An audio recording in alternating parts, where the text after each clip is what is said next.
Bacaan dari Kitab Kejadian. Di tanah Mesir, Yusuf pura-pura menuduh adiknya Benyamin mencuri.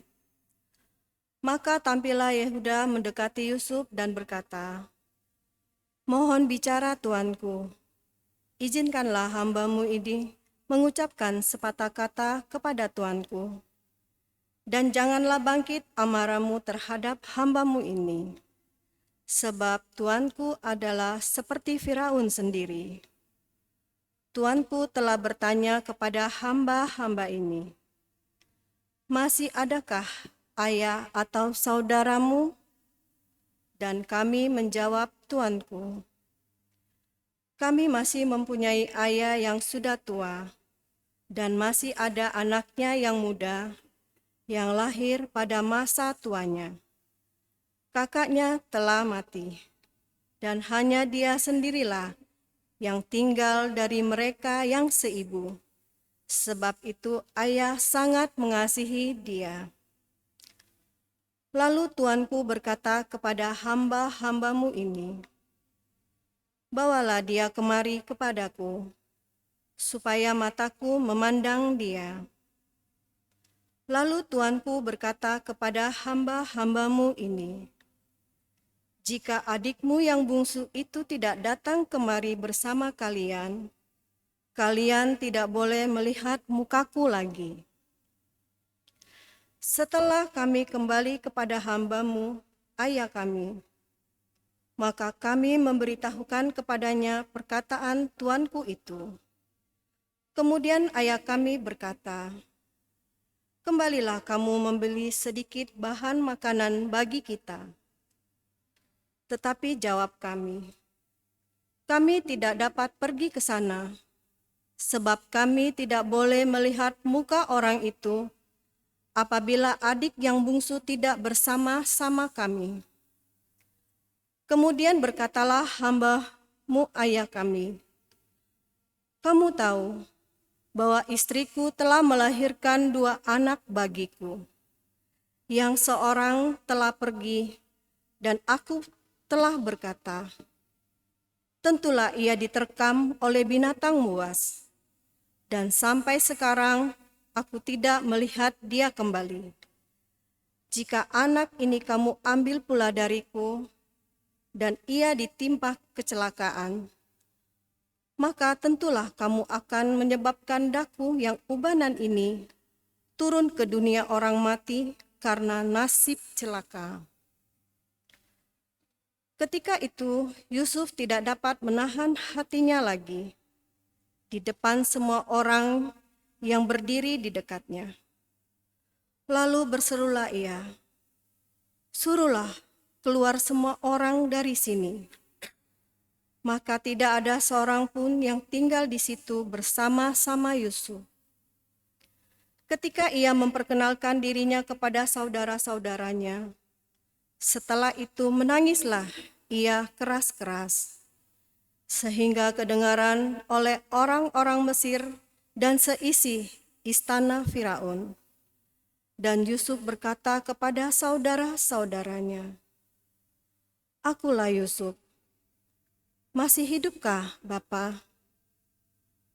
Lalu saudara-saudaranya tidak dapat menjawabnya, sebab mereka takut dan gemetar menghadapi dia.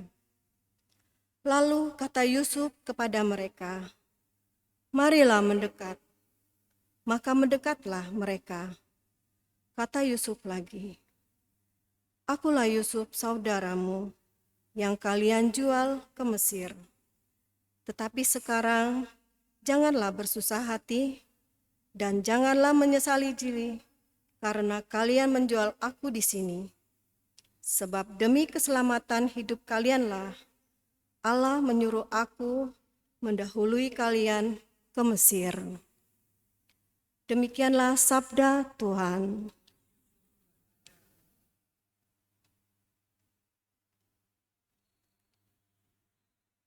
Mazmur tanggapan dengan referen, ingatlah akan karya Tuhan yang ajaib.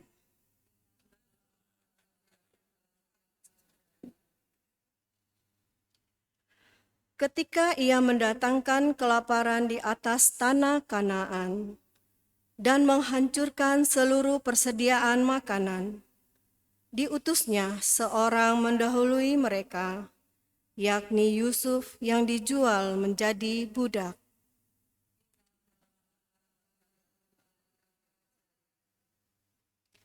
Kakinya diborgol dengan belenggu, lehernya dirantai dengan besi, sampai terpenuhilah nubuatnya, dan firman Tuhan membenarkan dia.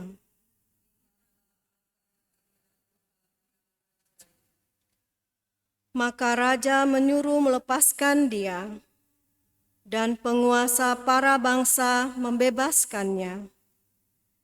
Dijadikannya dia tuan atas istananya, dan pengolah segala harta kepunyaannya.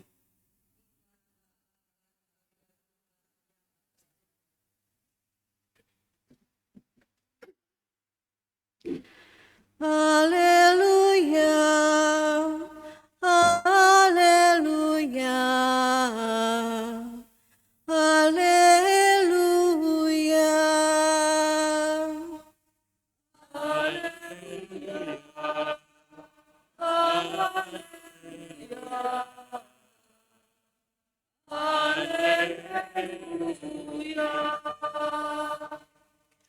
Kerajaan Allah sudah dekat.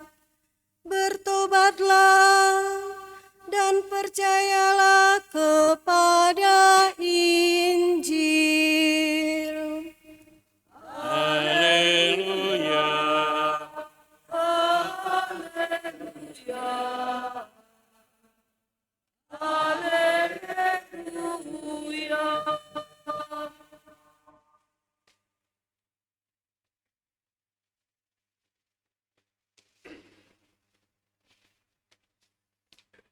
Tuhan bersamamu.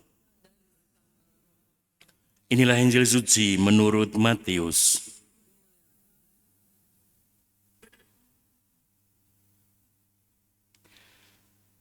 Pada waktu itu Yesus bersabda kepada ke-12 murid-Nya, "Pergilah dan wartakanlah, kerajaan surga sudah dekat. Sembuhkanlah orang sakit, bangkitkanlah orang mati, tahirkanlah orang kusta, usirlah setan-setan. Kalian telah memperolehnya dengan cuma-cuma, karena itu berilah pula dengan cuma-cuma. Janganlah kalian membawa emas atau perak atau tembaga dalam ikat pinggangmu. Janganlah kalian membawa bekal dalam perjalanan.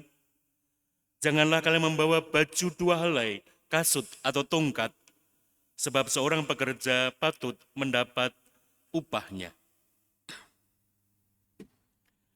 Apabila kalian masuk kota atau desa, carilah di situ seorang yang layak, dan tinggallah padanya sampai kalian berangkat. Apabila kalian masuk rumah orang, berilah salam kepada mereka. Jika mereka layak menerimanya, salammu itu turun kepadanya. Jika tidak, salammu itu kembali kepadamu. Dan apabila seorang tidak menerima kalian dan tidak mendengarkan perkataanmu, keluarlah dan tinggalkanlah rumah atau kota itu, dan kebaskanlah debunya dari kakimu. Aku berkata kepadamu, sungguh, pada hari penghakiman, tanah Sodom dan Gomora akan lebih ringan tanggungannya daripada kota itu."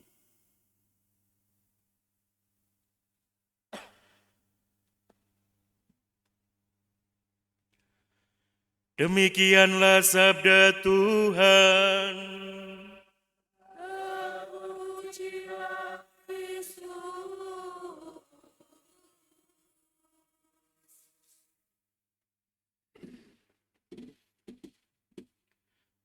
Para ibu, para bapak, saudara-saudari, teman-teman, adik-adik yang dikasihi dan mengasihi Tuhan. Kembali saya lanjutkan penegasan seperti kemarin sore, bahwa kalau Allah punya rencana, punya planning, dan itu melalui kita, apapun pasti akan terjadi. Rencana Tuhan dalam hidup tidak akan pernah gagal kepada siapapun dari kita, siapapun kita, selemah apapun kita, seberdosanya kita. Kalau Tuhan mau pakai kita, maka rencana itu pasti akan terjadi. Yusuf diplanning oleh Tuhan Yahweh untuk kemudian menyelamatkan keluarga dan sanak saudaranya karena peristiwa kelaparan salah satunya, selain juga nanti peperangan. Anak yang paling dikasih Iskak, yang dibenci oleh kakak-kakaknya, tetapi dipakai Tuhan dengan cara yang luar biasa. Seperti kemarin kita dengarkan. Sore ini kita mendengar Yusuf kembali menangis karena tahu siapa yang di hadapannya, kakak-kakaknya yang telah berbuat jahat. Tapi Yusuf mengatakan, aku adikmu, aku sudah dipakai Tuhan untuk lebih dahulu ke Mesir untuk karya keselamatan itu. Maka poin yang pertama adalah kembali kita diingatkan, kalau Tuhan mau pakai kita, maka kita pun akan tidak bisa menolak rencana Tuhan dalam hidup kita. Itu yang pertama. Yang kedua, kemarin dalam Injil, Tuhan Yesus kemudian memanggil, memilih, dan mengutus dari sekian muridnya menjadi 12 rasul. 3K kemarin saya sampaikan sebagai permenungan. Masih ingat 3K? Ketulusan, kehadiran, dan kesederhanaan. Sore ini saya tambahkan menjadi 4M. M yang pertama adalah menyembuhkan. Sembuhkanlah orang sakit. Apakah kita sebagai orang biasa, bukan seorang dokter, bisa menyembuhkan? Bisa, terutama menyembuhkan luka batin, sakit hati, iri, dendam dalam diri kita utamanya, kemudian kepada yang lain. Kesaksian akan bisa menyembuhkan, itulah tugas kita kepada yang lain. M yang pertama. M yang kedua adalah membangkitkan. Bangkitkanlah orang mati. Siapa kita? Kita bukan siapa-siapa. Meski diberi kuasa oleh Tuhan, tapi kitalah manusia biasa. Maksudnya apa? Membangkitkan orang untuk mau bertobat. Membangkitkan semangat pertobatan kepada yang lain. Karena hari-hari ini kehidupan di sekitar kita sangat tidak baik-baik saja. Orang begitu mudah tidak hanya melukai tetapi membunuh sesamanya. Atau membuat karena situasi orang bunuh diri. Beberapa kasus terakhir ini menandakan itu. Orang mengakhiri hidupnya karena situasi yang tidak mendukung hidupnya. Orang putus asa dan kemudian mengakhiri hidup. Atau orang karena dendam membunuh dan menghilangkan. Maka tugas kita yang kedua adalah membangkitkan semangat pertobatan. Kalau ada orang yang tidak baik-baik saja di sekitar kita. M yang kedua. M yang ketiga, menguduskan. Tahirkanlah orang kusta. Di antara kita, sekitar kita mungkin jauh dari orang kusta.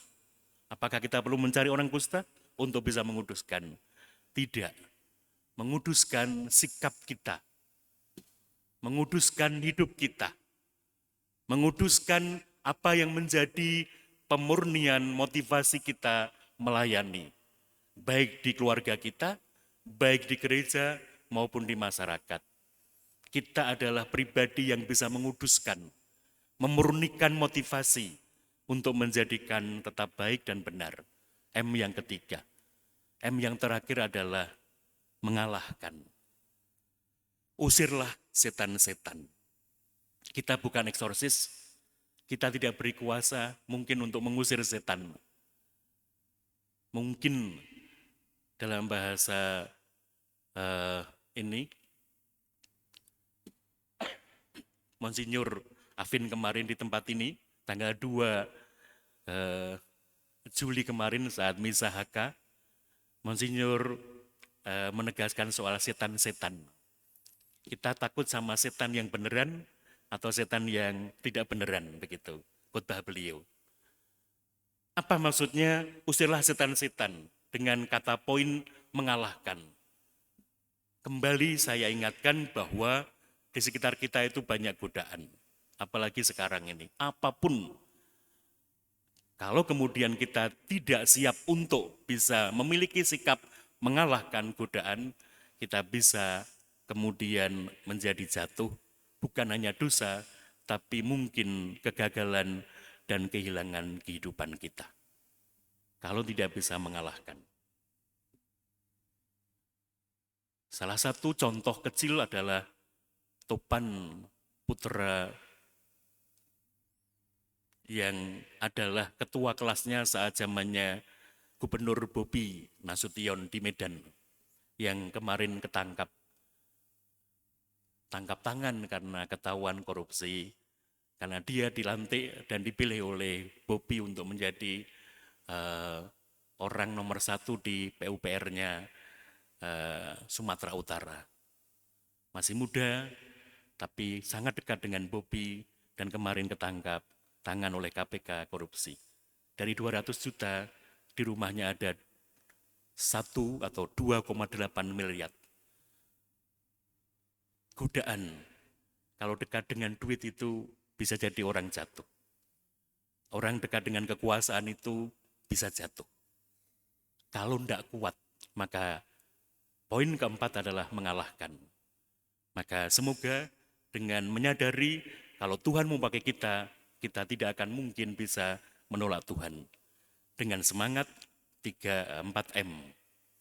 Bagaimana kemudian kita menyembuhkan, bagaimana kita membangkitkan, bagaimana kita menguduskan dan mengalahkan segala godaan di sekitar kita. Amin.